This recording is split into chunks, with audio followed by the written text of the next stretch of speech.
way technology is growing, I don't think anybody can predict the future, what is going to happen. Maybe കുറച്ച് ആൾക്കാർക്ക് പറ്റുമായിരിക്കും, but I don't think most of the common people can't do that. See, നമ്മുടെ തൊഴിലിടങ്ങൾ ഒത്തിരി മാറ്റങ്ങൾക്ക് വിധേയമായിക്കൊണ്ടിരിക്കുന്ന ഒരു കാലമാണ്. ഫയലുകളിലിടയിലിരുന്ന് ജോലി ചെയ്തുകൊണ്ടിരുന്നപ്പോൾ ആൾക്കാർ ചിന്തിച്ചിട്ടുണ്ടാവില്ല ഒരിക്കൽ ഇതൊക്കെ കമ്പ്യൂട്ടർ കൊണ്ട് റീപ്ലേസ് ചെയ്യാൻ പോവുകയാണെന്നോ, അല്ലെങ്കിൽ പലതരം ടെക്നോളജി വന്ന് ഇതെല്ലാം റീപ്ലേസ് ആവാൻ പോകുന്നെന്നോ, അവരുടെ ജോലിയുടെ രീതികൾ മാറുമെന്നോ, അവരുടെ ഡേ ടു ഡേ ആക്ടിവിറ്റീസിന് ജോലി മാറാൻ പോകുന്നെന്നോ, അവരുടെ മീറ്റിങ്ങുകളുടെ രീതി മാറാൻ പോകുന്നെന്നോ ഒന്നും ആരും ഒരിക്കലും ചിലപ്പോൾ പ്രെഡിക്റ്റ് ചെയ്തിട്ടുണ്ടാവില്ല. പിന്നെ 4-5 പേര് ചേർന്ന് ചെയ്തുകൊണ്ടിരുന്ന ജോലി ഒരു കമ്പ്യൂട്ടർ ഒന്ന് റീപ്ലേസ് ചെയ്യുമെന്നും, പിന്നെ ആ കമ്പ്യൂട്ടർ യൂസ് ചെയ്യുന്ന ജോലി ചെയ്യുന്ന ആളെ മോണിറ്റർ ചെയ്യുന്നതിൻ്റെ രീതി മാറുമെന്നൊന്നും ഒരിക്കലും ആരും പ്രെഡിക്റ്റ് ചെയ്തിട്ടുണ്ടാവില്ല. ആൻഡ് ഐ എം ഷുവർ ഞാനിപ്പോൾ ഇവിടെ ഇരുന്ന് അടുത്തൊരു 15-20 കൊല്ലത്തിൽ ഇങ്ങനെയൊക്കെയാണ് സംഭവിക്കാൻ പോകുന്നതെന്ന് ഇരുന്ന് പ്രെഡിക്റ്റ് ചെയ്താലും I don't think it make sense. ഇനി നാളൊരു കാലത്ത് AI-യും റോബോട്ടിക്സും കാരണം പല ജോലികളും ഇല്ലാതാവുന്നൊക്കെയാണ് പല റിസർച്ചേഴ്സും പല കൺസൾട്ടൻസി ഏജൻസീസും ഒക്കെ പറഞ്ഞുകൊണ്ടിരിക്കുന്നത്. അതിലും എത്രത്തോളം ശരിയുണ്ട് തെറ്റുണ്ടെന്ന് നമുക്കറിയില്ല. പക്ഷേ ദ റിയാലിറ്റി ഈസ് ഇപ്പം 2024 ഓൾമോസ്റ്റ് എൻഡ് ചെയ്യുന്നു. നമ്മൾ കാണുന്നുണ്ട് പല ജോബ്സും are under stake, especially post ChatGPT. ഇപ്പം AI എന്നുള്ളൊരു ജനറിക് ടേം ഞാൻ പറയുന്നില്ല, പക്ഷേ ഇപ്പോൾ ChatGPT പോലുള്ള ഒരു ഒറ്റ ഓപ്പൺ AI മോഡൽ കൊണ്ട് തന്നെ ഒത്തിരി ജോലികൾ റീപ്ലേസ് ചെയ്യാൻ പറ്റുന്നുണ്ട്. ഇപ്പം ഫോർ എക്സാമ്പിൾ ഇപ്പം കോണ്ടന്റ് ക്രിയേഷനിൽ തന്നെ കോണ്ടന്റ് ജനറേറ്റ് ചെയ്യുക, ഇമേജസ് ജനറേറ്റ് ചെയ്യുക, വീഡിയോസ് ജനറേറ്റ് ചെയ്യുന്നത് നമ്മൾ തന്നെ പല വീഡിയോസിലും യൂട്യൂബിലും ഇൻസ്റ്റാഗ്രാമിലും ഒക്കെ കാണാറുണ്ട്. How AI is taking over internet, how AI is taking over a lot of jobs out there. See, അല്ലെങ്കിലും അൺസർട്ടനിറ്റി വിളിച്ചു പറഞ്ഞിട്ടൊന്നും അല്ല വരുന്നത്. ലോകം മുഴുവൻ കൊറോണയുടെ ഭീതിയിലിരുന്നപ്പം ഇനി മുന്നോട്ട് എന്ത് എന്ന് ചിന്തിച്ചുകൊണ്ടിരുന്നു പലരും, എസ്പെഷ്യലി കമ്പനീസ്. അപ്പം അന്ന് വരെ ഇപ്പം ഞാനൊക്കെ സ്വപ്നം കണ്ടിട്ടുണ്ട് വീട്ടിലിരുന്നൊക്കെ ജോലി ചെയ്യാൻ പറ്റുമെന്ന്. അന്ന് വരെ ഒരിക്കലും വീട്ടിലിരുന്ന് ജോലി ചെയ്യാൻ പറ്റില്ല എന്ന് വിചാരിച്ച മിക്ക ജോലികളും വർക്ക് ഫ്രം ഹോമായി. പക്ഷേ at the same time lot of service industry jobs ഉണ്ടല്ലോ, ഇപ്പം ഹോട്ടൽസ്, ഡെലിവറീസ്, അങ്ങനെയുള്ള കാര്യങ്ങളൊന്നും ഒരിക്കലും നമുക്ക് വർക്ക് ഫ്രം ഹോം ആക്കാൻ പറ്റില്ല. പക്ഷേ lot of product based businesses ഒക്കെ അല്ലെങ്കിൽ കസ്റ്റമർ സപ്പോർട്ട് കാര്യങ്ങളൊക്കെ വർക്ക് ഫ്രം ഹോം ആവാൻ തുടങ്ങി. ഇപ്പോൾ ഭൂരിഭാഗം ലോകവും വർക്ക് ഫ്രം ഹോമും ചെയ്തിട്ടുണ്ട്, വർക്ക് ഫ്രം ഓഫീസും ചെയ്തിട്ടുണ്ട്. അതുകൊണ്ട് തന്നെ ഓരോരുത്തർക്കും അതിന് ഡിഫറെൻറ്റ് പെർസ്പെക്റ്റീവ്സ് കാണും. കാരണം ഓരോരുത്തരും ചെയ്യുന്ന ജോലി, ഒരേ ജോലി പല കമ്പനികളിൽ ചെയ്യുമ്പോഴുള്ള വ്യത്യാസം, ഇങ്ങനത്തെ പല ഘടകങ്ങളുണ്ട്. എന്നാലും ഞാൻ ജനറലൈസ് ചെയ്താണ് മൊത്തത്തിൽ ഈ വർക്ക് ഫ്രം ഹോമിനെ കുറിച്ചുള്ള ഒരു ടോപ്പിക് ഞാൻ സംസാരിക്കാൻ തീരുമാനിക്കുന്നത്. ഓക്കെ, ഈ ടോപ്പിക്കിനെ കുറിച്ച് കൂടുതൽ ഞാൻ സംസാരിക്കുന്നതിന് മുമ്പ് subscribe this channel if you haven't, and comment some of your favorite topics if you want me to do a video on it. Okay, see, 1979 ഇന്ത്യയിൽ ജോലി ഇല്ലായ്മ കാരണം പല കമ്പനികളിലും ഇവിടെ ജോലി ഇല്ല എന്നുള്ള ബോർഡ് തൂക്കേണ്ട അവസ്ഥ വരെ വന്നിട്ടുണ്ടായിരുന്ന ഒരു രാജ്യമാണ് നമ്മുടെ ഇന്ത്യ. ഇതേ ടൈമിലാണ് അമേരിക്കയിലെ IBM വർക്ക് ഫ്രം ഹോം ഒരു എക്സ്പെരിമെൻ്റ് ആയിട്ട് അവർ പരീക്ഷ തുടങ്ങിയത്. സോ ഒരു ഇനീഷ്യൽ ഘട്ടത്തിൽ 5 എംപ്ലോയീസിനെ അവരെടുത്തിട്ട് ഒരു പരീക്ഷണാടിസ്ഥാനത്തിൽ അവർ വർക്ക് ഫ്രം ഹോം കൊടുക്കുകയും അവരുടെ പ്രൊഡക്ടിവിറ്റി മെഷർ ചെയ്യുകയും അവരുടെ ജോലി രീതികളും അവരുടെ ഔട്ട്പുട്ടിൻ്റെ ഒരു എഫിഷ്യൻസിയും കാര്യങ്ങളൊക്കെ അവർ മെഷർ ചെയ്യാൻ തുടങ്ങി. 4 വർഷം കഴിഞ്ഞപ്പം 5 പേരായിട്ട് തുടങ്ങിയ ഒരു എക്സ്പെരിമെൻറ്റ് അവർ 5000 വർക്കാണ് കൊടുക്കാനിടയായത്.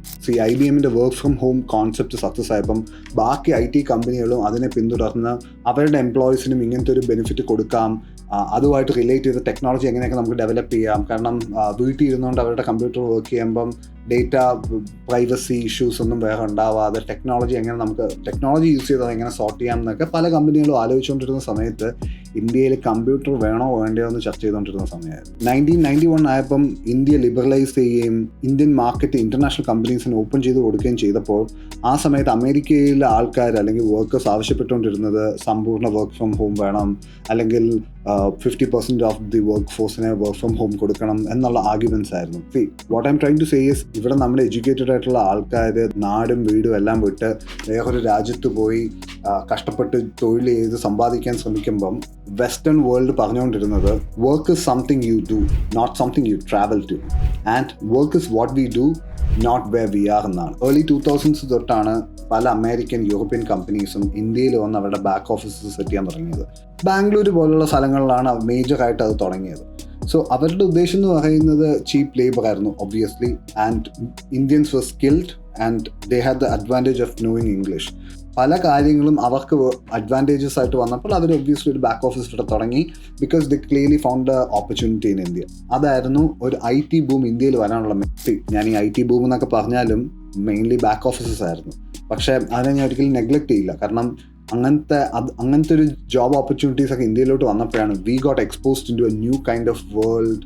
അപ്പുറത്ത് ഇങ്ങനെയാണ് സംഭവിക്കുന്നത്. ആൻഡ് ഇതിൻ്റെ അകത്ത് കുറച്ച് സ്മാർട്ടായിട്ടുള്ളവർ അവരുടെ ഐഡിയാസ് ഇംപ്ലിമെൻറ്റ് ചെയ്യുകയും ഒരു വെസ്റ്റേൺ ഐഡിയാസ് ഇന്ത്യനൈസ് ചെയ്ത് ഇന്ത്യയിൽ പല പ്രോഡക്റ്റ് സർവീസസ് ആയിട്ട് ഇറക്കി പല ജയന്റ് യൂണിക്കോൺ സ്റ്റാർട്ടപ്സും ഒക്കെ ഉണ്ടാക്കുകയും ചെയ്തു. അമേരിക്കയിൽ വർക്ക് ഫ്രം ഹോം തുടങ്ങിയത് ഒരു പരീക്ഷണ അടിസ്ഥാനത്തിൽ, ഒരു ഫോർവേഡ് തിങ്കിങ്ങിൽ, ഒരു എക്സ്പെരിമെൻറ്റ് ആയിട്ടാണെങ്കിൽ ഇന്ത്യയിൽ വർക്ക് ഫ്രം ഹോം നമ്മൾ ചെയ്യാനായിട്ട് നിർബന്ധിതനാവുമായിരുന്നു. കാരണം കൊറോണ പോലെ ഒരു പാൻഡമിക് വന്നു, സോഷ്യൽ ഡിസ്റ്റൻസിങ് വേണം, lot of government policies in place. അപ്പം ജോലി നടക്കണം, പൈസ വേണം, and we need to find an innovative way to get things done, right? അപ്പം അങ്ങനെയാണ് നമ്മൾ വർക്ക് ഫ്രം ഹോമിലേക്ക് എത്തിയത് നമുക്ക് എല്ലാവർക്കും അറിയാം. ഇനി വർക്ക് ഫ്രം ഹോം എന്ന് കേട്ടപ്പം ആ സമയത്ത് Indian middle class were like ecstatic. കാരണം രാവിലെ എണീക്കണ്ട, കമ്മ്യൂട്ടില്ല, ലഞ്ചും 2 മീലും പാക്ക് ചെയ്തുകൊണ്ട് കൊണ്ടുപോകണ്ട, അങ്ങനെ പല അഡ്വാൻറ്റേജസും ഇന്ത്യൻ മിഡിൽ ക്ലാസ് കണ്ടുവന്നു. ഒട്ടുമിക്ക മെട്രോ സിറ്റീസിലുള്ള കമ്മ്യൂട്ടും വാസ് വേ ടു ലോങ്. എല്ലാവരും മിനിമം ഒരു 15 minutes to 1 hour ആയിരുന്നു എല്ലാവരുടെയും കമ്മ്യൂട്ട് ജേർണി. അപ്പം അതെല്ലാം ഇല്ലാതായി. രാവിലെ ബ്രേക്ക്ഫാസ്റ്റ് സ്കിപ്പ് ചെയ്യുന്ന രീതിയിൽ നിന്ന് 3 മീൽ കഴിക്കുന്ന ഒരു ഇതിലേക്കായി. ഈ വർക്ക് ഫ്രം ഹോം ഒട്ടുമിക്ക കമ്പനീസും അനൗൺസ് ചെയ്തപ്പം യൂറോപ്യൻ അമേരിക്കൻ രാജ്യത്തുള്ളവരൊക്കെ ടൈം ഫ്രീഡം അല്ലെങ്കിൽ ലെസ് പോപ്പുലേഷനുള്ള സിറ്റികളിലേക്ക് മാറി. ആൻഡ് അങ്ങനത്തെ സിറ്റികൾക്ക് സൂം സിറ്റി എന്നൊരു പേര് വരെ വന്നു. അതേ സമയത്ത് ഇന്ത്യക്കാർ അവരുടെ സ്വന്തം വീടുകളിലേക്ക് പോവുകയും, കാരണം റെൻറ്റ് ലാഭിക്കാം സ്വന്തം വീടുകളിലേക്ക് പോയാൽ. അവിടെയും നമ്മളൊക്കെ കുറേ അഡ്ജസ്റ്റ് ചെയ്യാൻ പഠിച്ചു. കാരണം അന്നത്തെ internet connectivity was not that great. It was cheap but not that great. കാരണം അപ്പം അത്യാവശ്യം നെറ്റുള്ള ഒരു കോർണേഴ്സ് കണ്ടുപിടിക്കുകയും, കുഞ്ഞുങ്ങളുള്ളവരാണെങ്കിൽ അവരെ ഉറക്കി കിടത്തി മീറ്റിംഗ് അറ്റൻഡ് ചെയ്യുകയും, ആ സമയത്തുള്ള ഒത്തിരി സൂം മീറ്റിംഗ് വീഡിയോസ് ഒക്കെ ഫേമസ് ആയിരുന്നു. പിള്ളേർ വന്ന് മീറ്റിംഗ് ക്രാഷ് ചെയ്യുകയും, അല്ലെങ്കിൽ ഫണ്ണി ആയിട്ടുള്ള കുറേ പരിപാടികളും ബാത്റൂമിലിരുന്ന് സൂം മീറ്റിംഗ് അറ്റൻഡ് ചെയ്യുന്ന അഡ്വക്കേറ്റ്സും, അങ്ങനെ ഒത്തിരി കോമഡി സംഭവങ്ങളൊക്കെ നടക്കുന്നൊരു സമയമായിരുന്നു. എൻ്റർടൈൻമെൻറ്റിന് വേണ്ടി പുറത്തു പോകാൻ പറ്റില്ല. അപ്പോൾ അങ്ങനെയാണ് പല യൂട്യൂബ്, ഇൻസ്റ്റഗ്രാം, ടിക്ടോക്ക് പോലുള്ള പ്ലാറ്റ്ഫോംസൊക്കെ ബ്ലോ ചെയ്ത് പല കോണ്ടന്റ് ക്രിയേറ്റേഴ്സിൻ്റെയും ജീവിതം തന്നെ മാറ്റിമറിച്ചൊരു സമയമായിരുന്നു അത്. ഒരു മാക്സിമം ഹെൽത്തി ആയിട്ട് ജോലി ചെയ്യാൻ പറ്റുന്ന സെറ്റപ്പ് ഒക്കെ ആൾക്കാർ ചെയ്യാൻ തുടങ്ങി. വിത്ത് റെസ്പെക്ട് ടു ഇപ്പം ടേബിൾ ചെയർസ്, ഫുഡിൻ്റെ രീതികൾ, അവരുടെ ആക്സസറീസ്, അവരുടെ ഡ്രസ്സ്, അവരുടെ മെൻ്റൽ ഹെൽത്ത് അങ്ങനത്തെ കാര്യങ്ങളൊക്കെ അവർ ഫോക്കസ് ചെയ്യാൻ തുടങ്ങി. ആ സമയത്താണ് ഇന്ത്യ ടുഡേ ഒരു സർവേ പുറത്തിറക്കിയത്. അതിൻ്റെ അകത്ത് ഒരു പോയിന്റ് എന്ന് പറയുന്നത്, വർക്ക് ഫ്രം ഹോം എടുത്തതിന് ശേഷം ആൾക്കാരുടെ പ്രൊഡക്ടിവിറ്റിയിൽ 47% വർധന ഉണ്ടായിരുന്നതാണ്. പിന്നെ 82% ആൾക്കാർക്കും വർക്ക് ഫ്രം ഹോം തുടരാനായിരുന്നു ആഗ്രഹവും. പിന്നെ സർവേയിൽ പാർട്ടായ ഒരു 50% പേരും പറഞ്ഞത് അവരുടെ മെൻ്റൽ ഹെൽത്ത് ഇമ്പ്രൂവ് ആയി, ഫാമിലിയായിട്ട് കൂടുതൽ ടൈം സ്പെൻഡ് ചെയ്യാൻ പറ്റുന്നുണ്ട്, അവരുടെ ഹെൽത്ത് നോക്കാൻ പറ്റുന്നുണ്ട് മുതലായ കുറേ കാര്യങ്ങൾ പറഞ്ഞു. ആൻഡ് ഈ സർവേ നടന്നതെന്ന് വെച്ചാൽ കൊറോണയുടെ ഓൾമോസ്റ്റ് മിഡിലൊക്കെയാണ്, to check whether how people are coping up with work from home. ആ സമയത്ത് സർവേയിൽ പങ്കെടുത്ത ഒട്ടുമിക്ക ആൾക്കാർക്കും കൊറോണ കഴിഞ്ഞാലും വർക്ക് ഫ്രം ഹോം കണ്ടിന്യൂ ചെയ്യണം എന്നായിരുന്നു അവരുടെ ആഗ്രഹം. പിന്നീട് കൊറോണയ്ക്ക് ഒരു ശമനം ഉണ്ടാവുകയും കുറേ ഓഫീസസൊക്കെ ആൾക്കാരെ തിരിച്ച് ഓഫീസിലേക്ക് വരാൻ പറയുകയും, ഈവൻ IT സെക്ടറിൽ പോലും തിരിച്ചു വരാൻ പറയുകയും ചെയ്തതാണ് പിന്നീട് നമ്മൾ കണ്ട യാഥാർത്ഥ്യം. പിന്നെ പല ഇൻ്റർനാഷണൽ ഓൺട്രപ്രണേഴ്സ്, എലോൺ മസ്കിനെ പോലുള്ളവർ പറയുകയും പുള്ളിക്ക് വർക്ക് ഫ്രം ഹോം പോലത്തെ ഒരു കൾച്ചർ ഇഷ്ടമല്ല എന്നും, ഓഫീസിൽ വന്ന് ജോലി ചെയ്യണം, അതിൻ്റേതായിട്ടുള്ള അഡ്വാൻറ്റേജസ് ഉണ്ട്, അങ്ങനത്തെ അഡ്വാൻറ്റേജസ് ഒരിക്കലും വർക്ക് ഫ്രം ഹോമിൽ കിട്ടില്ല.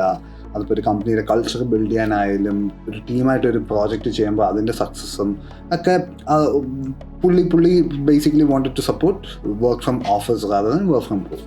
എന്തൊക്കെ തന്നെ ആയാലും ഇന്ത്യ പോലൊരു രാജ്യത്ത് കംപ്ലീറ്റ്ലി വർക്ക് ഫ്രം ഹോം ആവാൻ പറ്റില്ല. കാരണം നമ്മുടെ ഒത്തിരി സെക്ടേഴ്സൊക്കെ ഹൈലി സർവീസ് ബേസ്ഡും, ആൾക്കാർ അവരുടെ തൊഴിലിടത്ത്, അത് ഓഫീസ് തന്നെ ആവണമെന്നില്ല, അവരുടെ തൊഴിലിടത്ത് പോയി ജോലി ചെയ്താലേ ആ ജോലി ചെയ്യാൻ പറ്റുള്ളൂ. അങ്ങനത്തെ ഒരു സാഹചര്യമാണുള്ളത്. സോ വർക്ക് ഫ്രം ഹോമിൻ്റെ ചില പോസിറ്റീവ് ആൻഡ് നെഗറ്റീവ് ഇമ്പാക്റ്റുകളെ കുറിച്ചാണ് ഇന്നത്തെ വീഡിയോ നമ്മുടെ. So number 1 is economic impact. IT industry എന്ന് പറയുന്നത് അഗ്രികൾച്ചർ പോലെ തന്നെ ഇന്ത്യൻ എക്കണോമിയെ താങ്ങി നിർത്തുന്ന ഒരു പ്രധാന സെക്ടറാണ്. ആൻഡ് IT സെക്ടറിൽ ജോലി ചെയ്യുന്ന ഭൂരിഭാഗം പേർക്കും വർക്ക് ഫ്രം ഹോം ചെയ്യാൻ താല്പര്യമുള്ളവരുമാണ്. അതുകൊണ്ട് തന്നെ ഭൂരിഭാഗം IT ജോലികളും നമുക്ക് വർക്ക് ഫ്രം ഹോം ആയിട്ട് തന്നെ ചെയ്യാൻ പറ്റുന്നതുമാണ്. അതുകൊണ്ട് തന്നെ ഇപ്പോഴും നമ്മൾ കണ്ടുകൊണ്ടിരിക്കുന്നത് ഒട്ടുമിക്ക IT ജോലികളും വർക്ക് ഫ്രം ഹോം തന്നെയായിട്ട് കണ്ടിന്യൂ ചെയ്യുന്നുണ്ട്, without affecting the job. So രണ്ടാമത്തെ ഫാക്ടർ എന്ന് പറയുന്നത് വർക്ക് ലൈഫ് ബാലൻസ് ആണ്. ഒരു വ്യക്തിയുടെ പ്രൊഫഷണൽ ജീവിതവും പേഴ്സണൽ ജീവിതവും ഒരു ബാലൻസിൽ പോയാലേ അയാളുടെ ജീവിതത്തിൽ സമാധാനവും സക്സസ്ഫുള്ളും അയാൾക്കാവാൻ പറ്റുള്ളൂ. അങ്ങനെ ആയാലേ ഒരു സൊസൈറ്റി തന്നെ നമുക്ക് നല്ലതായിട്ട് ബിൽഡ് ചെയ്തെടുക്കാൻ പറ്റുള്ളൂ. ഒരുപക്ഷെ ഇന്ത്യയിലെ സ്ത്രീകൾക്ക് ഏറ്റവും കംഫർട്ടബിൾ ആയിട്ട് ചെയ്യാൻ പറ്റുന്ന ഒരു മോഡാണ് വർക്ക് ഫ്രം ഹോം. സ്ത്രീയുടെ സുരക്ഷയും ഉന്നതിയും ഒക്കെ കാണുന്ന ഏതൊരു രാജ്യവും അതുകൊണ്ട് തന്നെ സ്ത്രീകളുടെ ജോലി സ്ഥലത്തുള്ള അവരുടെ കംഫർട്ട് ഭയങ്കരമായിട്ട് പ്രയോറിറ്റി കൊടുക്കുന്ന രാജ്യങ്ങളെല്ലാം തന്നെ അവർക്ക് അവരുടെ പീരീഡ്സിൻ്റെ സമയത്തുള്ള ലീവായാലും അവരുടെ മെറ്റേണിറ്റി ലീവായാലും വർക്ക് ഫ്രം ഹോമിനുള്ള ഓപ്ഷൻസ് ആയാലും ഒക്കെ വളരെ ലിബറലായിട്ടാണ് ചെയ്യാറുള്ളത്. അത് ഇന്ത്യ പോലൊരു രാജ്യത്ത് ഒരു പരിധി വരെ നമുക്ക് കൊറോണ സമയത്ത് ഈ വർക്ക് ഫ്രം ഹോം കൊണ്ടുവന്നുകൊണ്ട് പല കമ്പനികൾക്ക് അത് മനസ്സിലാവുകയും അതിൻ്റെ പോസിറ്റീവ് വശങ്ങൾ കാണുകയും അത് കണ്ടിന്യൂ ചെയ്ത് പോവുകയും ചെയ്തു. So that was an I opener four lot of companies. മൂന്നാമതായിട്ട് ഹെൽത്ത് ആൻഡ് വെൽബീയിങ് ആണ്. ഇതിൽ ഒരു പ്രശ്നം എന്താണെന്ന് വെച്ചാൽ വർക്ക് ഫ്രം ഹോം ഒത്തിരി പേര് ഇഷ്ടമാണ്, അവർക്ക് താല്പര്യമാണ്, അവരുടെ ഹെൽത്ത് അവർക്ക് ഒത്തിരി നോക്കാൻ പറ്റുന്നു എന്ന് പറഞ്ഞെങ്കിലും പലരുടെ mental health scenario went down like crazy. ഇത് പലർക്കും സർവേ ചെയ്യാൻ പോലും പറ്റാത്ത അവസ്ഥയായി. കാരണം പബ്ലിക്കലി ഒത്തിരി പേര് ഇത് സമ്മതിക്കില്ല. അവരുടെ മെൻ്റൽ ഇഷ്യൂസ് അവർ ഓപ്പണായിട്ട് സംസാരിക്കാൻ മടിയുള്ളവരായിരുന്നു. പക്ഷേ ഇവൻച്വലി കൊറോണ കാരണം പലവരും അത് ഓപ്പണായിട്ട് അവരുടെ മെൻ്റൽ ഹെൽത്ത് ഇഷ്യൂസിനെ കുറിച്ച് ഓപ്പണായിട്ട് പറയാൻ തുടങ്ങി. ഇപ്പോൾ ഓപ്പണായിട്ടെന്ന് വെച്ചാൽ ഓപ്പൺ പ്ലാറ്റ്ഫോംസിലല്ല, അവർ അതിൻ്റേതായിട്ടുള്ളൊരു മെഡിക്കൽ കണ്ടീഷനാണ് ഇതെന്ന് മനസ്സിലാക്കുകയും അതിന് വേണ്ടുന്ന കാര്യങ്ങൾ ചെയ്യാനും തുടങ്ങി. പിന്നെ പ്രധാനമായിട്ടൊരു സംഭവം എന്ന് വെച്ചാൽ എംപ്ലോയ്മെൻറ്റ് ട്രെൻഡ്സ് മാറി എന്നുള്ളതാണ്. കൊറോണയ്ക്ക് മുമ്പ് ഇൻ്റർനാഷണൽ ജോബ്സ്, ഇപ്പോൾ ഓൺലൈനായിട്ടുള്ള ജോബ്സും ഒക്കെ ഒത്തിരി അവൈലബിൾ ഒക്കെ ആയിരുന്നു. പക്ഷേ അതിനായിട്ടുള്ള പ്ലാറ്റ്ഫോംസൊക്കെ ഉണ്ടെങ്കിലും അത്ര സുലഭമായിട്ട് അവൈലബിൾ ഒന്നും അല്ലായിരുന്നു. പക്ഷേ post corona it change drastically. ഇപ്പം creative, non creative, technical sites ഏതൊരു തരം ജോലി ചെയ്യുന്ന ഒരാളും ആവട്ടെ, ഇപ്പോൾ ഇൻ്റർനാഷണലി പല രാജ്യത്തും ജോലി ഇവിടെ ഇരുന്ന് നാട്ടിലിരുന്ന് ചെയ്യാനായിട്ടുള്ള ഒത്തിരി ഓപ്പർച്യൂണിറ്റീസ് ഓൺലൈനായിട്ട് അവൈലബിൾ ആയി തുടങ്ങി. ആൻഡ് റിലയബിലിറ്റി കൂടി, എക്സ്പോഷർ കൂടി, പുതിയ തരം പ്രോജക്ട്സൊക്കെ ആൾക്കാർക്ക് വർക്ക് ചെയ്യാൻ പറ്റി. ആൻഡ് അതൊരു വലിയ മാറ്റമായിരുന്നു എംപ്ലോയ്മെൻറ്റിൽ വന്ന അങ്ങനത്തെ ഒരു ട്രെൻഡ്. ആൻഡ് ഇപ്പം നമുക്കറിയാം അങ്ങനെ ഒത്തിരി കമ്പനീസിന് ഇൻ്റർനാഷണൽ ആൾക്കാരെ, ഇപ്പം പ്രത്യേകിച്ച് ഇന്ത്യക്കാരെ പോലുള്ളവരെ ഹയർ ചെയ്യാൻ പറ്റുകയും ഇന്ത്യൻ ടാലൻറ്റ് തിരിച്ചറിയുകയും അവരെ ഓൺസൈറ്റ് കൊണ്ടുപോവുകയും they have started taking them to the offices in different parts of the world. അങ്ങനത്തെ ഒരു കൾച്ചറിലായി. നമുക്കിപ്പോൾ പല ഇൻ്റർനാഷണൽ ആൾക്കാരുമായിട്ട് ഇൻറ്ററാക്ട് ചെയ്ത് വേറൊരു കൾച്ചറിനെ കുറിച്ച് അറിയാനും അവരുടെ വർക്കിംഗ് രീതിയും അവരുടെ വർക്ക് എത്തിക്സും പരിപാടികളൊക്കെ മനസ്സിലാവാൻ തുടങ്ങി. So that was one of the major advantages when we did work from home. So എൻ്റെ പോയിന്റ് എന്താണെന്ന് വെച്ചാൽ ഈ വർക്ക് ഫ്രം ഹോം കാരണം ഒത്തിരി പ്ലസസും ഒത്തിരി മൈനസസും ഉണ്ടെങ്കിലും ഇവൻച്വലി ഈ work from home have opened up lot of opportunities എന്നാണ് എൻ്റെ ഒരു ടേക്ക്. കാരണം it's A win win situation for both the employer and the employees. So നിങ്ങളുടെ വർക്ക് ഫ്രം ഹോമിനെ കുറിച്ച്, നിങ്ങൾ വർക്ക് ഫ്രം ഹോം ചെയ്തിട്ടുള്ള ഒരാളാണ്, അല്ലെങ്കിൽ പോസ്റ്റ് കൊറോണ തിരിച്ച് നിങ്ങൾ ഓഫീസിൽ പോയി ജോലി ചെയ്തിട്ടുള്ള ഒരാളാണെങ്കിലോ നിങ്ങളുടെ അഭിപ്രായങ്ങൾ, വർക്ക് ഫ്രം ഹോമിനെ കുറിച്ചുള്ള അഭിപ്രായങ്ങൾ നിങ്ങൾ താഴത്തെ കമൻറ്റ് ബോക്സിൽ പറയുക. ആൻഡ് നിങ്ങൾക്ക് ഞാൻ ഏതെങ്കിലും ഒരു ടോപ്പിക്കിൽ ഒരു വീഡിയോ ചെയ്യണമെന്ന് ആഗ്രഹം ഉണ്ടെങ്കിൽ just put it in the comments. I will be happy to do that. So see you next time.